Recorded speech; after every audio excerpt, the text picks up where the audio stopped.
Meus caros concurseiros, estamos em mais uma aula da nossa Maratona de Atualidades. Meu nome é Guilherme Lemos e o principal objetivo dessa maratona é multiplicar as tuas chances de aprovação.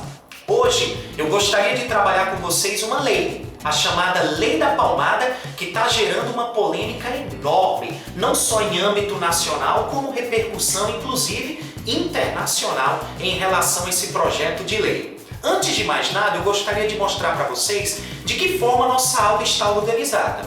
Num primeiro momento, eu vou definir o projeto de lei, a Lei da Palmada.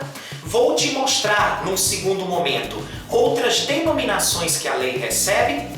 Vou te apresentar argumentos a favor e argumentos contra a chamada Lei da Palmada e, ao final, te trazer uma visão sociológica mais correta acerca da lei para que você não erre na sua produção textual.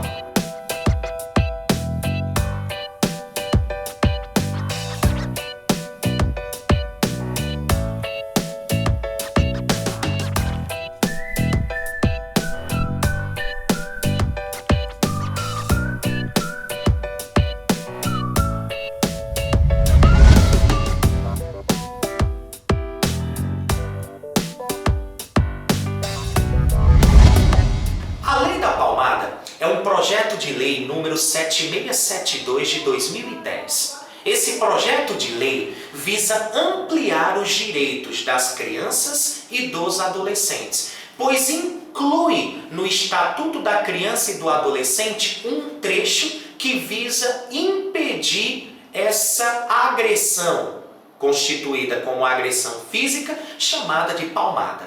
Antes de mais nada, eu gostaria de te explicar a expressão.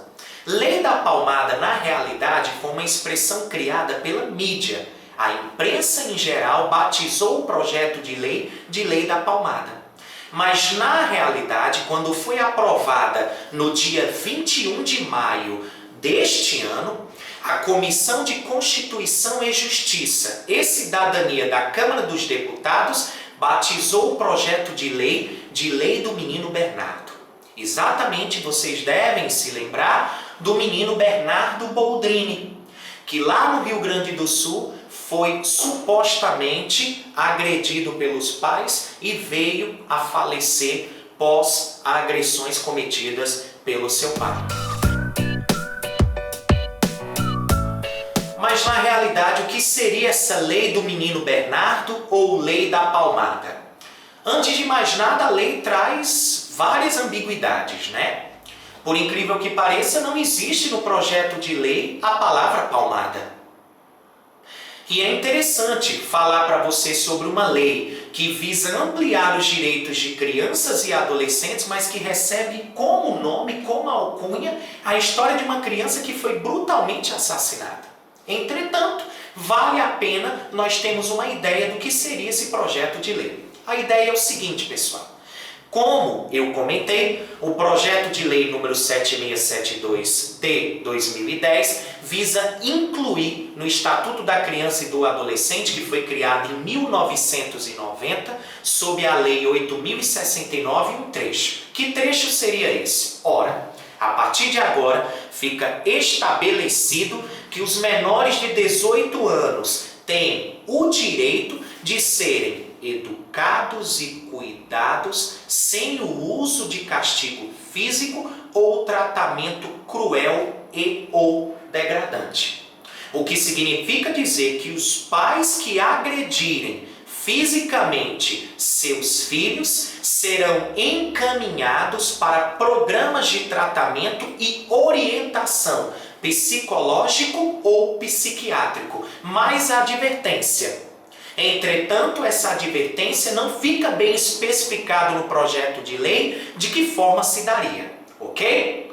Antes de mais nada, eu gostaria de mostrar para vocês algumas estatísticas envolvendo a questão das violações aos direitos humanos de crianças e adolescentes. Olha só, no primeiro semestre de 2013, nós tivemos mais de 56.266 denúncias no Disque 100 de violações aos direitos humanos de crianças e adolescentes. No mesmo semestre, só que deste ano, no primeiro semestre de 2014, esse número saltou para 68.800 denúncias. O que significa dizer que, a partir da criação do Disque 100, nós tivemos um crescimento da ordem de 22% no número de denúncias de violações aos direitos humanos de crianças e adolescentes. O que significa dizer que há um crescimento desse tipo de violação. E nós temos até um retrato dessa vítima. Geralmente a criança tem uma faixa etária aí de 8 a 14 anos, do sexo feminino, uma menina, são meninas, e ainda a maioria negras. As principais violações em ordem de importância seria a negligência, seguida da violência psicológica, terceiro, violência física e, por último, a violência sexual.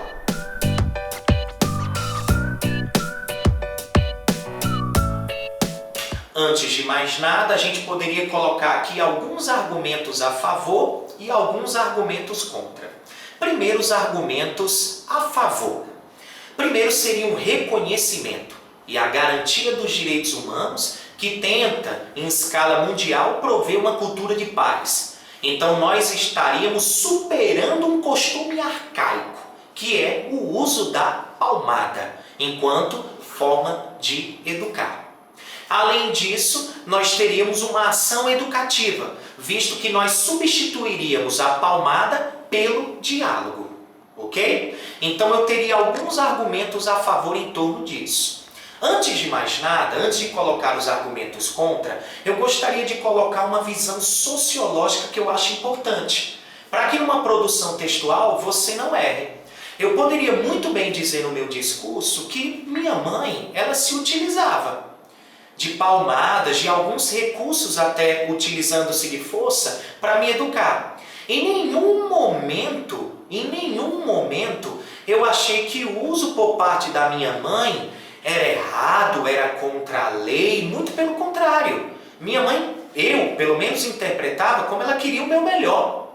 Então, quando eu não aprendi através do diálogo, tudo, ela utilizava como último recurso a palmada. Mas, nem por isso, eu deixei, pelo menos, de ter uma formação de caráter, uma formação educacional, que eu julguei muito importante, muito salutar para o meu aprendizado constante hoje, enquanto homem, e homem de bem. Mas eu gostaria de colocar para vocês uma visão sociológica que se faz interessante. Hoje todos sabem que nós temos diferentes instituições sociais.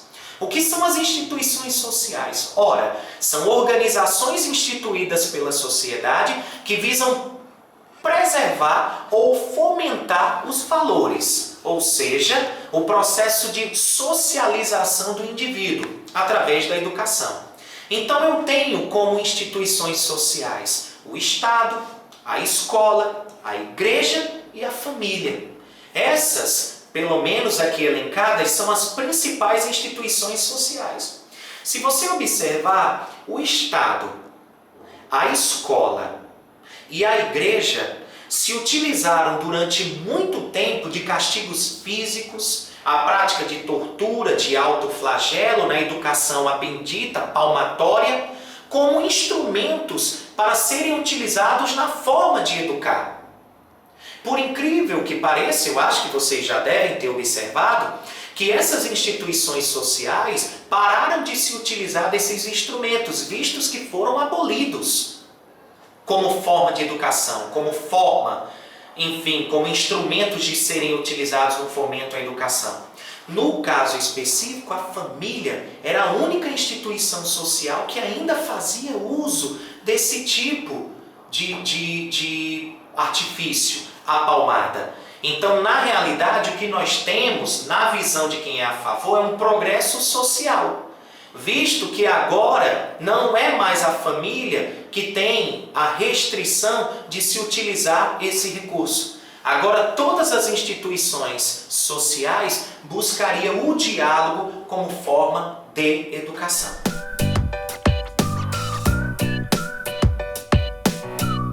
Agora eu gostaria de colocar para vocês alguns argumentos contra esse projeto de lei conhecido como Lei da Palmada. Num primeiro momento, as pessoas que são contra veementemente o projeto de lei colocam que o Estatuto da Criança e do Adolescente de 1990 já prevê sanções, punições aos pais que agridem fisicamente seus filhos. Por exemplo, os pais que reconhecidamente agrediram fisicamente seus filhos, causando-lhe lesões, eles podem pegar de 1 a 4 anos de prisão e terem o seu poder familiar perdido, ou seja, restrito. Então, para quem é contra a lei, diz que na realidade ela traz mais uma ideia de politização do que benefício à sociedade e à instituição família em si.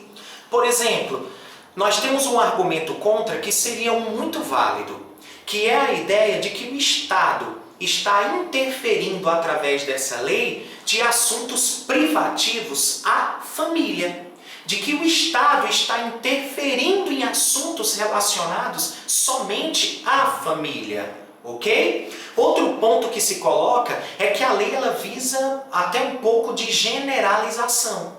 No sentido de que quando a gente fala da criação de uma lei da palmada, dá-se a ideia de que a maioria dos pais utilizam-se desse recurso largamente para educar seus filhos. E na realidade nós sabemos que a maioria dos pais, antes da palmada, tem já o aspecto de dialogar com seus filhos, de tentar mostrar através de uma boa conversa o que é o certo e o que é o errado na conduta dos mesmos, e ao final, muitas vezes utilizado como último recurso, a palmada.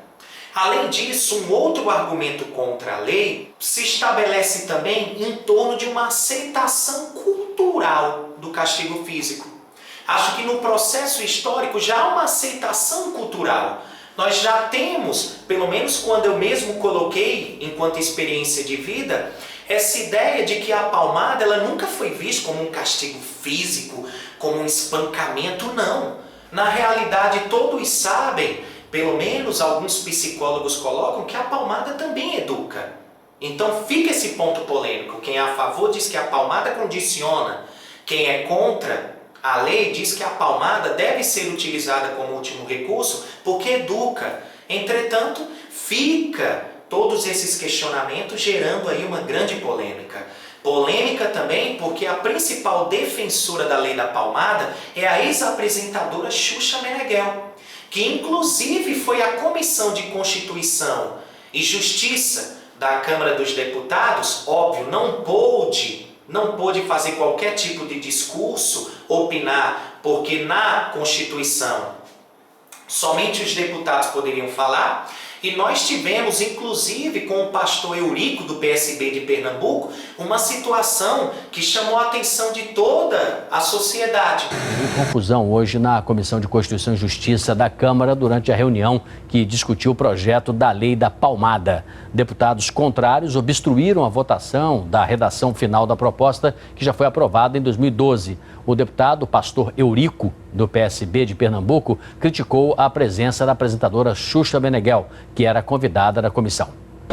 Me desculpa se está aqui, com todo respeito à pessoa, ao ser humano, mas a conhecida rainha dos baixinhos, que no ano de 82 provocou a maior torríssima das crianças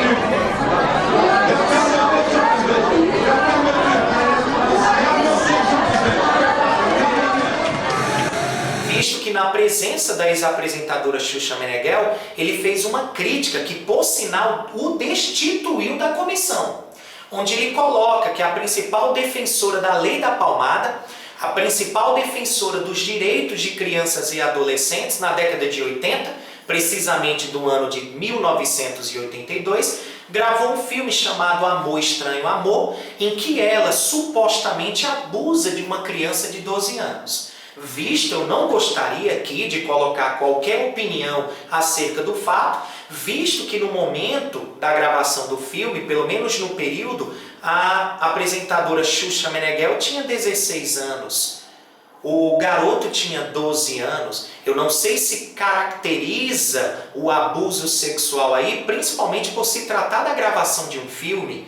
Então, acredito eu que as pessoas envolvidas no filme o fizeram de forma de não gerar qualquer tipo de transtorno e constituição de um fato negativo em torno aí do trabalho da apresentadora Xuxa, ok? Antes de mais nada, colocar para vocês que essa experiência não é pioneira no Brasil, ok?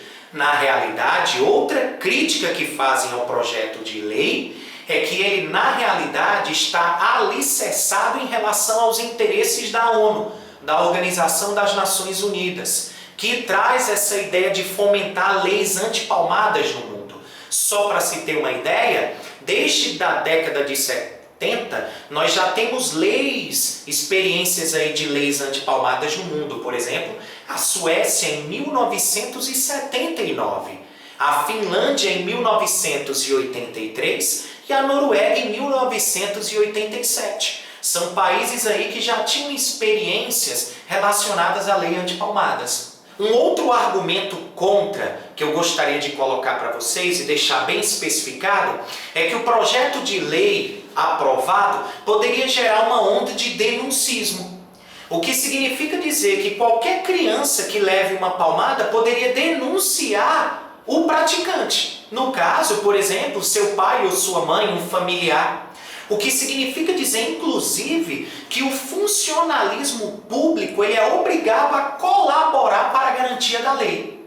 O que significa dizer que eu, enquanto professor da rede estadual, se tiver uma turma, por exemplo, de 9º ano ministrando uma aula, e vejo que um aluno apresenta lesões e eu perguntar para ele o que aconteceu, e se ele comentar que foi uma surra que levou de algum membro de sua família, eu sou obrigado a denunciar através do Disque 100 ou através de um órgão competente, senão eu posso receber a punição, inclusive de pagar uma multa entre 3 a 20 salários mínimos.